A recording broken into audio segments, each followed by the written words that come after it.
Hello friends. So ఈరోజు news పేపర్లో చాలా ఇంపార్టెంట్ ఆర్టికల్స్ అయితే వచ్చాయి. సో దాన్ని మీకు కలెక్ట్ చేసి నేను వీడియో రూపంలో అందిస్తున్నాను. సో మీకు వీడియో నచ్చినట్టయితే లైక్ చేయండి అండ్ షేర్ చేయండి. సో మీ ఫ్రెండ్స్ కూడా ఈ ఇన్ఫర్మేషన్ అయితే అందుతుంది. సో దయచేసి వీడియో అనేది ఎండ్ వరకు చూడండి అండ్ మీకు నచ్చినట్టయితే సబ్స్క్రైబ్ చేసుకోండి. ఓకే. సో ఫస్ట్ వచ్చేసి 150 వసంతాల IMD means Indian meteorological department. Okay.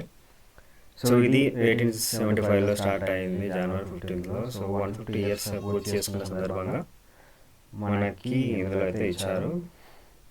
Okay. So దీని ఇంపార్టెంట్ వచ్చేసి మనకి ఇక్కడ ఐఎండి డైరెక్టర్ జనరల్ ఎవరు అనేది ఎగ్జామ్లో అడిగే ఛాన్సెస్ ఉంది. సో మృత్యుంజయ మహాపాత్ర వారు IMD director general. Okay. So next వచ్చేసి ఓకే. సో మిషన్ మోసం అనేది సెంట్రల్ గవర్నమెంట్ మిషన్ మోసం అనే ప్రోగ్రామ్ని స్టార్ట్ చేశారు. సో మనకి వాతావరణ విపత్తుల పట్ల అప్రమత్తంగా ఉండడం, అలర్ట్నెస్ కోసం, పీపుల్స్ అలర్ట్నెస్ కోసం దీన్ని అయితే స్టార్ట్ చేయడం జరిగింది. సో ఇండియాని క్లైమేట్ స్మార్ట్ దేశంగా తీర్చిదిద్దడం దీని లక్ష్యం. ఓకే. సో నెక్స్ట్ వచ్చేసి సమ్మిళిత దృష్టితోనే సుస్థిర అభివృద్ధి. సో వాతావరణ మార్పులు మానవ తప్పిదాలతో క్షీణిస్తున్న జీవ వైవిధ్యం. సో ఈ రిపోర్ట్ అనేది ఇంటర్నల్ గవర్నమెంట్ ఆర్గనైజేషన్స్ వచ్చేసి ఈ రిపోర్ట్ అనేది ఇచ్చారు. సో మనకి so UNA, UNESCO, US, UNDP and మిగతా ఆర్గనైజేషన్లో కలిపి ఈ నివేదికను తయారు చేశారు. సో ఇంపార్టెంట్ ఆర్టికల్, మీరు దీన్ని చదవండి. ఓకే. సో డొమెస్టిక్ టూరిజంలో టాప్ 5లో హైదరాబాద్. ఓకే. సో ఇది కూడా ఇంపార్టెంట్ ఆర్టికల్, మనకి ఎగ్జామ్లో అడిగే ఛాన్సెస్ ఉంటుంది కాబట్టి దీన్ని కూడా ఒకసారి పేపర్లో చదవండి. Okay. So retail inflation 4 months లోకి పడిపోయింది అనేది ఆర్టికల్ యొక్క సారాంశం. Okay.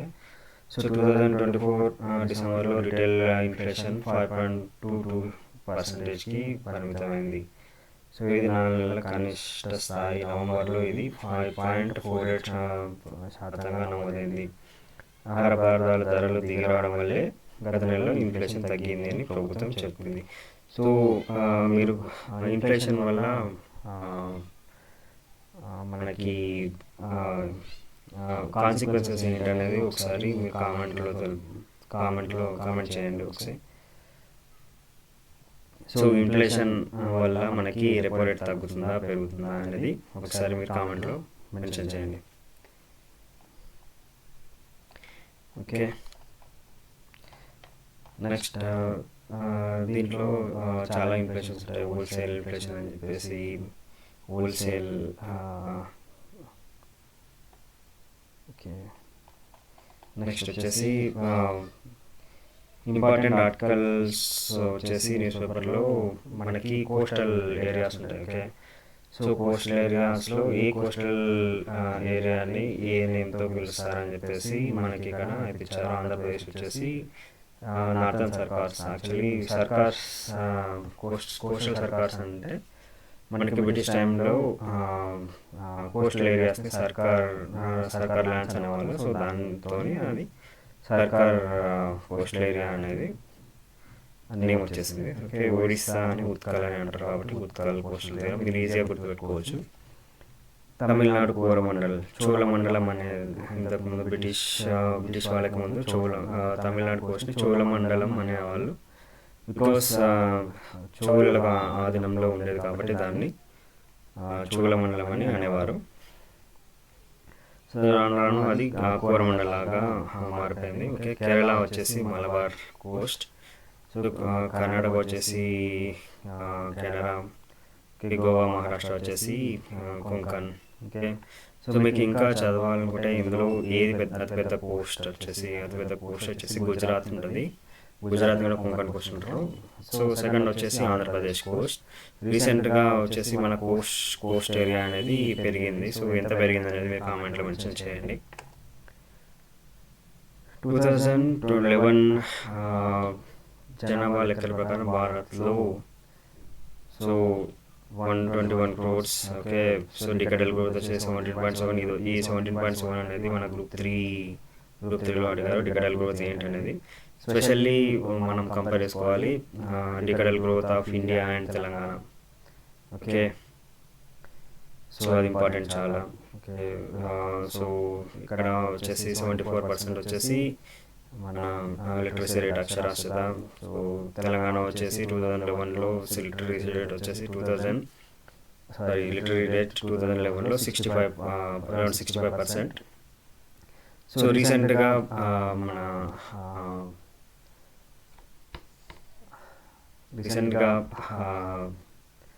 So national family health survey 5 and 4 ప్రకారం మన లిటరసీ రేట్ తెలంగాణ లిటరసీ దాదాపు 75 వరకు ఉంది.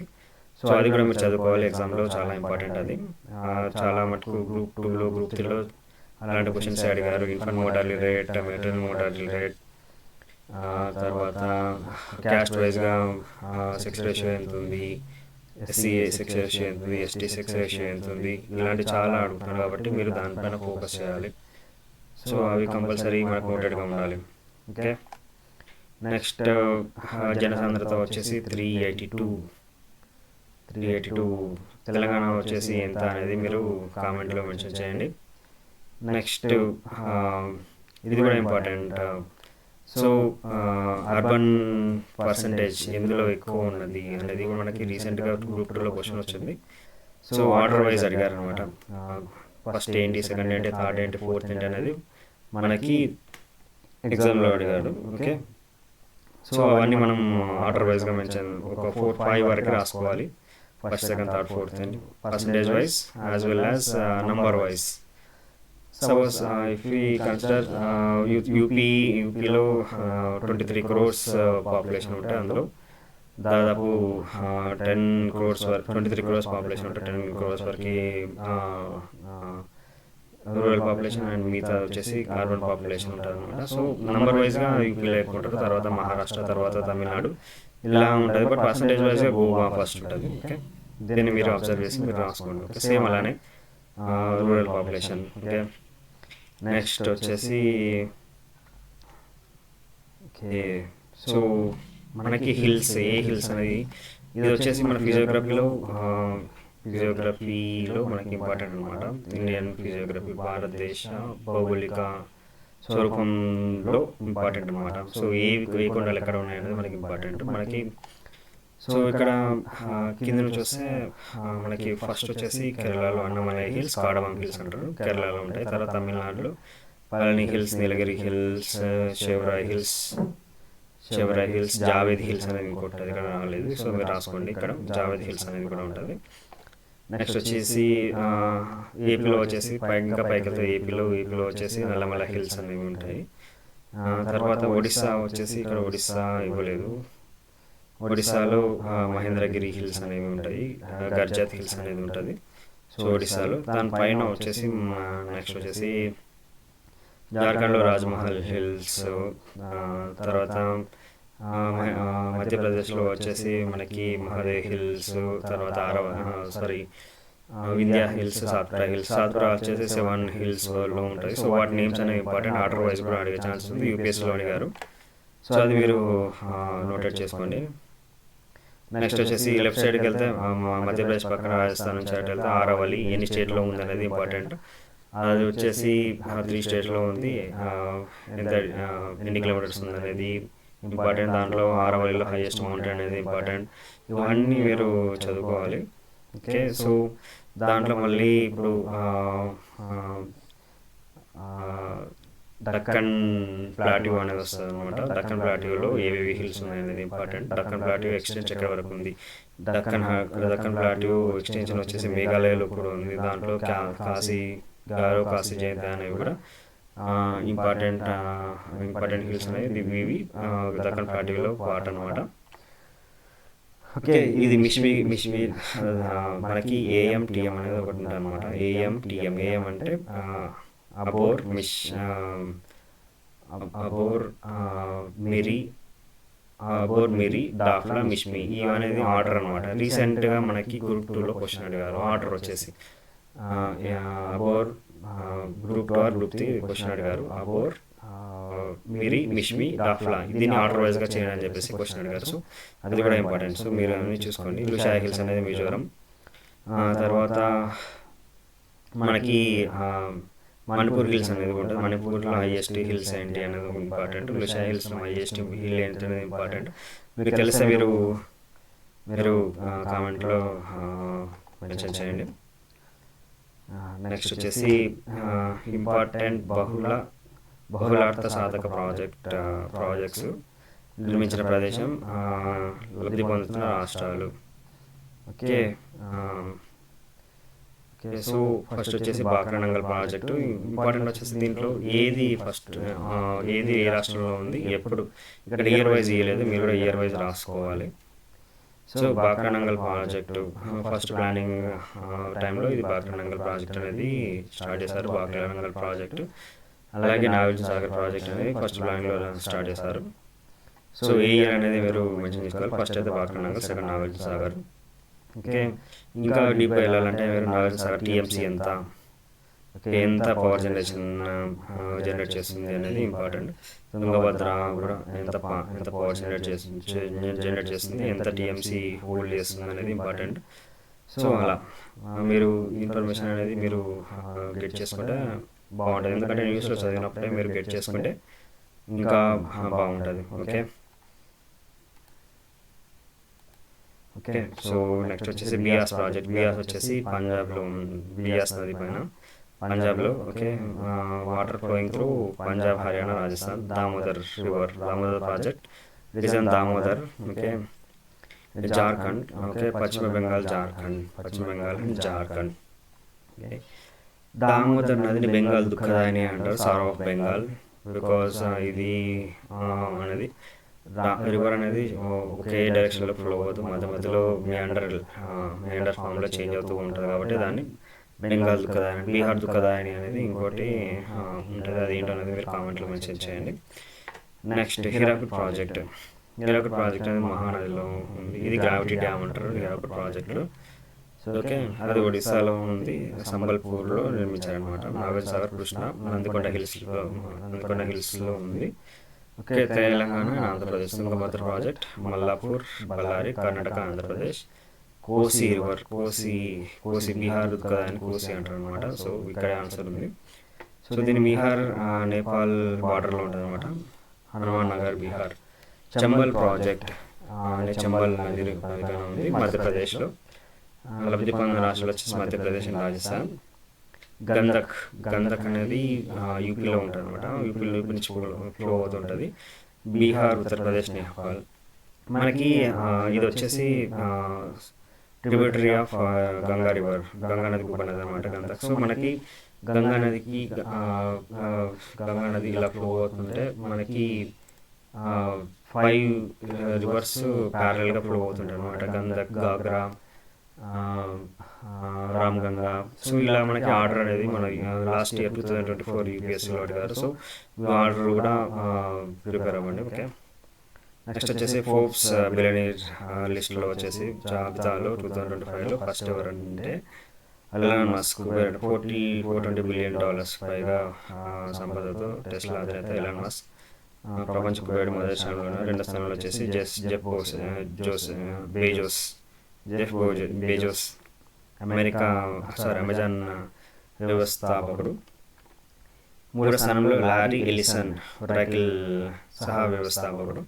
సో వీళ్ళ నేమ్ అనేది ఆర్డర్లో వచ్చే ఛాన్సెస్ ఉంది కాబట్టి మీరు ప్రిపేర్ అవ్వండి. ఓకే, నాలుగో స్థానంలో మార్క్ జుకర్బర్గ్, మెటా వ్యవస్థాపకుడు, ఫేస్బుక్ కూడా అవుతుంది. ఓకే, ఐదో స్థానంలో Bernal Arnold, LVHM CEO chairman. Okay, ఆరో స్థానంలో లారీ పేజ్, గూగుల్ మాజీ CEO. ఏడో స్థానంలో సెర్గీ బ్రిన్. ఓకే, సో మీరు అవన్నీ గుర్తుంచుకోండి. మన ఇండియన్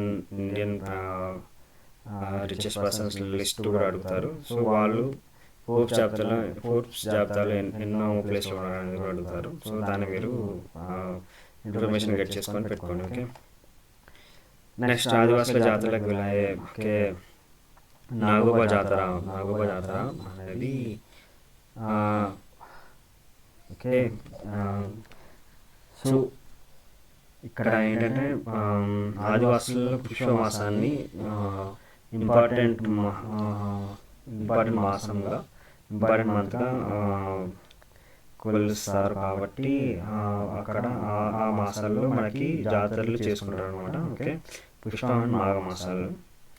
సో పొలిమేర పండుగతో పాటు దేవతలైన నాగోబా, పెరస్పెన్, భీమ్ దేవర, జంగుబాయికి పూజలు చేస్తారు.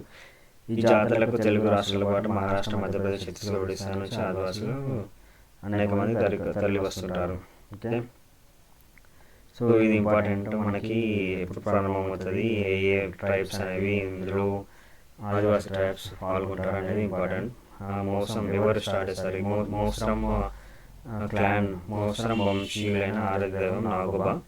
ఇంద్రవెల్లి మండలం కేసులూరు నుంచి నాగోబా జాతర ఈ నెల 28 నుంచి ప్రారంభం కానుంది. దీంతో మోసర వంశీయులు గంగాజలం కోసం ఇప్పటికే జన్నారం మండలం కలమడుగులోని గోదావరి నదికి వెళ్ళారు. ఇంపార్టెంట్, ఈ జన్నారం మండలం కలమడుగులోని గోదావరి తరలి వెళ్ళారు. ఈ నెల 10న గంగాజలం తీసుకొని 25న కేసులూరు చేరుకుంటారు. అక్కడ 3 రోజులు తూము పూజలు చేసిన అనంతరం 28వ రాత్రి 10 గంటలకు తర్వాత నాగోబా ఆలయానికి వస్తారు. అక్కడ ప్రత్యేక పూజలు చేసి జాతరను మొదలు పెడతారు. ఓకే, ఈ స్టోరీ అనేది మనం ఇలా చదివాం అనుకుంటే గుర్తుంటుంది. సో ఎగ్జామ్లో కూడా మనకి ఎప్పుడెప్పుడు ఏం జరుగుతుంది ఒక సీక్వెన్స్లో ఉంటుంది, ఎవరు చేస్తున్నారు, ఏ ట్రైబ్స్ పాల్గొంటున్నాయి అనేది చాలా ఇంపార్టెంట్.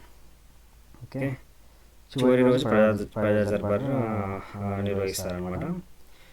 ఓకే, నాగోబా జాతర ముగిసాక మోసర వంశీయులే ఉట్నూరు మండలం షాంపూర్ బుడుందేవ్ జాతర ప్రారంభిస్తారు.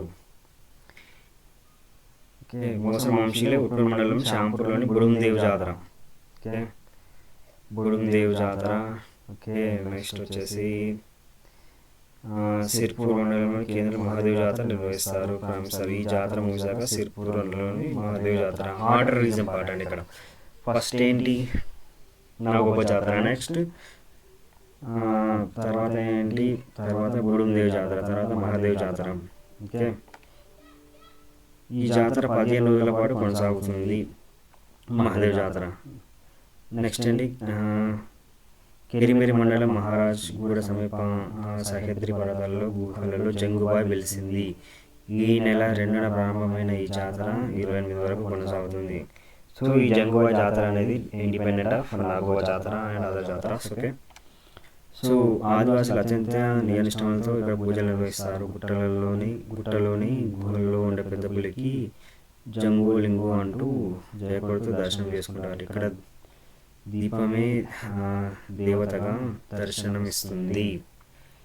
So no idol in the Jangubai. Okay, దీపమే దైవంగా కొలుస్తారు అన్నమాట. జంగులింగు అని అంటూ జయకొడుతూ దర్శనం చేసుకుంటారు. ఇంపార్టెంట్.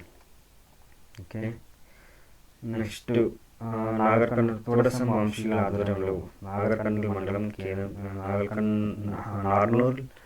నార్నూర్ మండలం కేంద్రంలో సోమవారం ప్రారంభమైన ఖాందేవ్ జాతర ఈ నెల 27న వరకు కొనసాగుతుంది.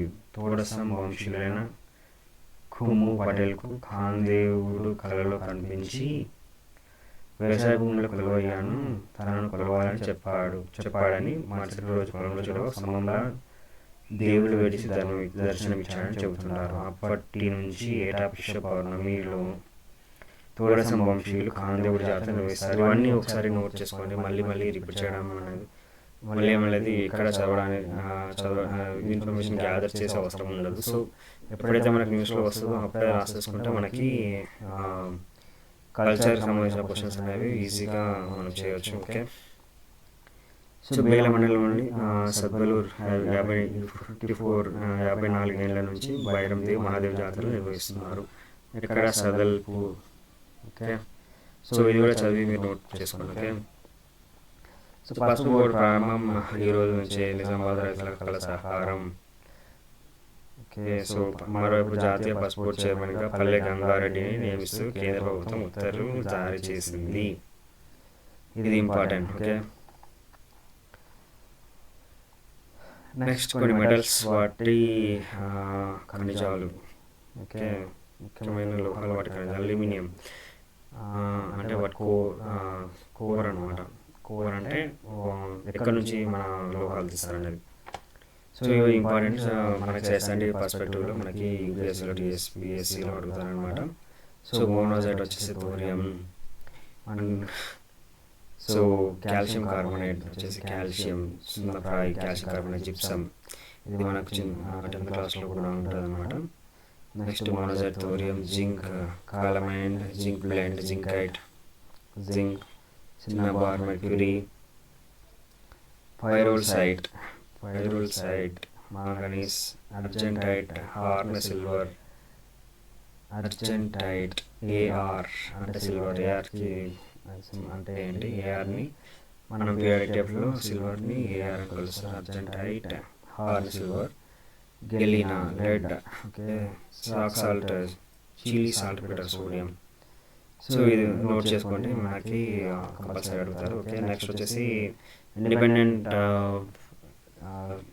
ఈ ఇయర్ ఇండిపెండెంట్ డే సెలబ్రేషన్స్కి మనకి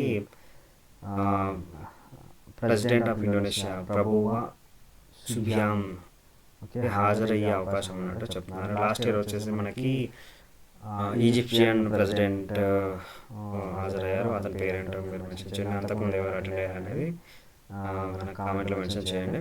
okay. So track and field 2024గా మేటి పురుష జావెలిన్ త్రో నీరజ్ చోప్రాను ఎంపిక చేస్తుంది. ఆల్రెడీ మనం కమ్యూనిటీలో కూడా ఈ కరెంట్ అఫైర్స్ అనేది మనం డిస్కస్ చేయడం జరిగింది. కమ్యూనిటీలో కూడా నేను అప్లోడ్ చేశాను, మీరు కావాలంటే మీరు చూడండి. ఓకే. మీరు కమ్యూనిటీలో చూస్తే మీకు కరెంట్ అఫైర్స్ అనేది మనం నోట్ చేసుకోవాల్సిన అవసరం లేదు. డైరెక్ట్ కమ్యూనిటీలో మనం చూసుకుంటే మనకి మంత్లీ వైజ్ అనేది కంపల్సరీ వచ్చినవని కమ్యూనిటీలో మెన్షన్ చేస్తున్నాను అనమాట. ఓకే. సో కేంద్ర పన్నుల్లో మనకి తెలంగాణకు 3600 crores అనేవి వచ్చాయన్నమాట. ఆంధ్రప్రదేశ్కి 7000 crores అరౌండ్. ఓకే. సో ఆర్థిక శాఖ అనేది ఉత్తర్వులు జారీ చేసింది. అన్ని రాష్ట్రాల కలిపి ఎంత అనేది మనకి క్వశ్చన్ అడిగే ఛాన్స్ ఉంది కాబట్టి 1,73,000 crores 73,030 crores అనేది విడుదల చేసింది అనమాట. సో 2024 డిసెంబర్లో 89,000తో పోలిస్తే ఇది 94% అధికం. దాదాపు డబుల్ అనేది డిస్ట్రిబ్యూట్ చేసింది. సో 15th ఫైనాన్స్ కమిషన్ ఎంత రికమెండ్ చేసింది స్టేట్స్కి, ఎంత పర్సెంటేజ్ అనేది కామెంట్లో మెన్షన్ చేయండి. యాక్చువల్గా అయితే 42 ఉండేది, మరి తర్వాత 41కి చేంజ్ చేసింది. సో మీరు ఎంత అనుకుంటున్నారు అనేది కామెంట్లో మెన్షన్ చేయండి. సో తెలంగాణలోని చేనేత జౌళి కార్మికులకు 168 crores చేనేత అభ్యాసం పథకం అమలుకు ముఖ్యమంత్రి రేవంత్ రెడ్డి 2025 జనవరి 10న ఆమోదం తెలిపారు. ఇందులో భాగంగా నేతన్న పొదుపు నిధికి 115 crores, నేతన్న భద్రతకి 3 crores, నేతన్న భరోసాకి ఎంత. మనం ఏంటంటే ఇది ఒకటే గుర్తుంచుకుంటాం, చేనేత అభ్యవస్థ పథకం. బట్ మనకి తెలియాల్సింది ఏంటంటే పొదుపు నిధి, నేతన్న పొదుపు నిధి, భద్రత, భరోసా. ఓకే. 3 ఉంటాయి. సో దేనికి ఎంత కేటాయించి అనేది పొదుపు నిధికి సేవింగ్స్కి ఎక్కువ ఉంటాయి కాబట్టి సేవింగ్స్కి 115, మనకి భద్రత 9 crores, భరోసా 44 crores. ఓకే. సో యుఎన్ ఎంత ఎస్టిమేట్ చేస్తుందంటే భారత ఆర్థిక వ్యవస్థ 2025లో 6.6% గ్రోత్ ఉంటుందన్నది ఎక్స్పెక్ట్ చేస్తుంది అనమాట. సో 2025లో అంటే 2025-26, 2024 ఫైనాన్షియల్ ఇయర్ అంటే 2024-2025. సో ఇది నెక్స్ట్ ఇయర్ గురించి ఎక్స్ప్లెయిన్ చేస్తాను అనమాట. ఓకే. సో ఇది కూడా ఇందాక చూసాము. Next Mukesh Kumar Sinha central water commission చైర్మన్గా గోదావరి నదీ వ్యవస్థ యాజమాన్య బోర్డు చైర్మన్ ముఖేష్ కుమార్ సిన్హాను కేంద్రం నియమించింది. 2 నెలలుగా ఆయన హైదరాబాద్లోని జిఆర్ఎంపీకి చైర్మన్గా కొనసాగుతున్నారు. ఓకే. సో ఏప్రిల్ వరకు ఆయన పదవిలో కొనసాగుతున్నట్టు తెలిపింది. ఆయన పదవి కాలం ముగిసిన అనంతరం ఆయన స్థలంలో సీనియర్ ఇంజనీర్ అయిన ప్రస్తుతం కేఆర్ఎంబి చైర్మన్ అతుల్ జైన్ నియమించే అవకాశం ఉన్నట్టు సమాచారం. Okay, next Devajit Saikia was elected as the new secretary of BCCI during special general meeting 12 January 2005. He replaced Jai Shah, who took the role over ICC chairman. What is his name? Devajit Saikia. Okay. On the other hand, Pravtej Singh Bhatia was elected as the treasurer of Indian Cricket Board. ICB, Indian Cricket Board. Important. Devajit Saikia. India has joined United Nations Committee of Experts on Big Data Science of Official Statistics on 12 January. As part of the committee, India will contribute to shaping global standards and practices in harnessing big data and data science and official statistics. Lok Sabha Speaker said India will host 20th Conference of Speaker and presiding officers of parliaments of Commonwealth countries in 2026. India hosted this conference in 1971, 86, 2010. Last year ఎక్కడ host చేశారు, అంతకుముందు ఎక్కడ host చేశారు, ఈ year ఎక్కడ host చేశారు అనేది మీరు కామెంట్లో మెన్షన్ చేయండి.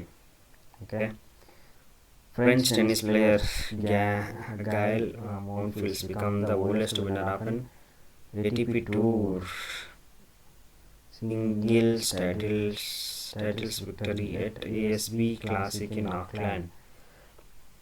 Okay, on January he defeated Belgian French tennis player Gael Monfils, become oldest winner of ATP Tour means I guess Australia tennis something would be there, belongs to Australia only. Okay. So Monfils achieved the feat at 38 years. Okay. Well, Federer won the last tournament at 38 years and 2 months when he won the title at Basel in 2019. Okay. So ఈ cover numbers అనేది చాలా important, మీరు గుర్తుంచుకోండి. Okay, నాగ్-మార్ 2 పరీక్ష విజయవంతం. So Nag అనేది 7 kilometre range వరకే ఉంటుంది ఇనీషియల్గా అయితే, మరి దీన్ని ఎక్స్టెండ్ చేశారు రీసెంట్గా. నెక్స్ట్ ఏంటంటే నాగ్ స్వదేశీ పరిజ్ఞానంతో రూపొందించిన ట్యాంక్ విధ్వంస గైడెడ్ షిప్ని ఇంపార్టెంట్. ఓకే, గైడెడ్ అని అన్నాడు. గైడెడ్ అంటే ఏంటంటే మనకి టార్గెట్ సెట్ చేసి వదిలేస్తారు. సో అది ఇప్పుడు సపోజ్ టార్గెట్ అనేది ఏ పర్టికులర్ డైరెక్షన్లో మూవ్ అయింది అనుకోండి, అది మిసైల్ అనేది అదే డైరెక్షన్లో మూవ్ అయ్యి దాన్ని హిట్ చేసే కెపాసిటీ ఉంటుంది అనమాట. కొన్ని మిసైల్స్ అయితే ఫైర్ అండ్ ఫర్గెట్ అంటారు అనమాట. సో ఇంకోటి ఏంటంటే ఫైర్ అండ్ ఫర్గెట్ అంటే సేమ్ గైడెడ్ మిసైల్ లాగానే దానికి ఒక టార్గెట్ సెట్ చేసి వదిలేస్తే అదే ఏర్లో మూవ్ అయినా కానీ హిట్ చేస్తాను, ఫైర్ అండ్ ఫర్గెట్. ఇంకోటి నాన్ గైడెడ్ మిసైల్స్ కూడా ఉంటాయి. అంటే స్పెసిఫిక్ లొకేషన్లో డైనమిక్గా మూవ్ అవ్వకుండా స్టాటిక్ లొకేషన్లో ఉన్న టార్గెట్స్ని హిట్ చేయడానికి అవి యూజ్ చేస్తాను, నాన్ గైడెడ్ మిసైల్స్ని యూజ్ చేస్తాను అనమాట. సో ఇక్కడ ఇచ్చారు. సో రాజస్థాన్లో ప్రోగ్రామ్ ఎందుకు ఇది 3వ తరం 3rd generation fire and forget missile అనమాట. ఓకే, సో అత్యంత ఖచ్చితంగా ఛేదిస్తుంది. మొత్తం 3 సార్లు విజయవంతంగా పరీక్షించారు. ఓకే, సో క్షిపణి కనిష్ట గరిష్ట పరిధి నిర్ధారణ అయిందని వెల్లడించారు. ఇంత మనకు ఇక్కడ మెన్షన్ చేయలేడు, కానీ మనం తెలుసుకోవడం ఇంపార్టెంట్. ఆ క్షిపణికి సంబంధించిన క్యారియర్ వర్షన్ 2ని కూడా పరీక్షించారు. ఓకే, ఇందులో పసుపు కూడా డిస్కస్ చేసాము. ఓకే, 4 పథకాలకు 45,000 కోట్లు. ఓకే, సో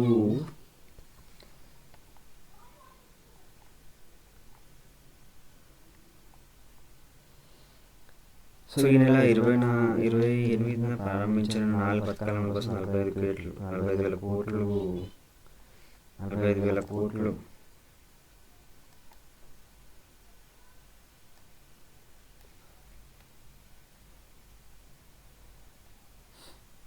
45,000 కోట్లు వెచ్చించినట్టు తెలిపారు. దాంట్లో 4 పథకాలు ఏంటి?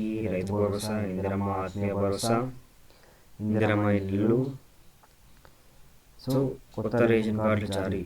45,000 కోట్లు రైతు భరోసా, ఇందిరమ్మ ఆత్మీయ భరోసా, ఇందిరమ్మ ఇల్లు. రైతు భరోసాకు 18,000 కోట్లు, ఇందిరమ్మ ఇళ్ళ పథకానికి 25,500 కోట్లు ఖర్చు చేయనట్టు వివరించింది. So R&B minister Komatireddy Venkatareddy గారు దీన్ని అనౌన్స్ చేశారన్నమాట.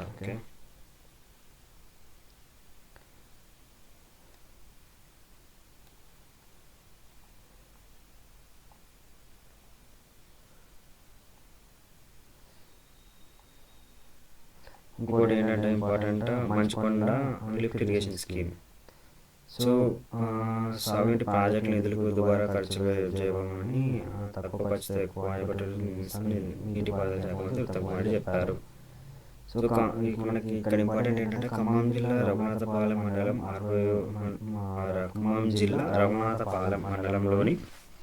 మండలంలో 66 కోట్లతో నిర్మించిన మంచుకొండ ఎత్తిపోతల పథకం అనేది స్టార్ట్ చేశారన్నమాట, శంకుస్థాపన చేశారు. ఎన్ని ఎకరాలకు అందిస్తుంది? 2,450 acres అనేది. మన ఇంపార్టెంట్ ఈసీ చదవాలి, పొలిటికల్ న్యూస్ అనేది మనకు అంత ఇంపార్టెంట్ అవ్వదు, ఎగ్జామ్లో కూడా రాదు అది.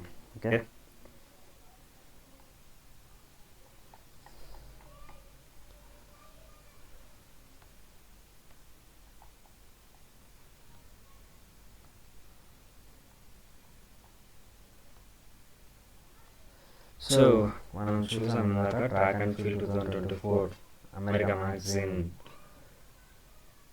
జావెలిన్ త్రో అథ్లెట్గా అందరు జావెలిన్ త్రోలో మేల్ జావెలిన్ త్రోలో నీరజ్ చోప్రాని ఎంపిక చేసింది. 2వ సారి ఈ ర్యాంక్ సాధించాడు కంటిన్యూస్గా. ఇది మనం చూసాం.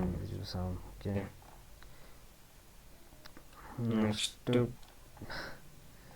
సో పదవి వయసుపై పెంపుపై ప్రభుత్వం పరిశీలనలో 3 ప్రతిపాదనలు ఉన్నాయంట. అది ఒకసారి ఆర్టికల్ మీద చదవండి, ఇది ఎగ్జామ్ పర్పస్లో అంత ఇంపార్టెంట్ కాదు.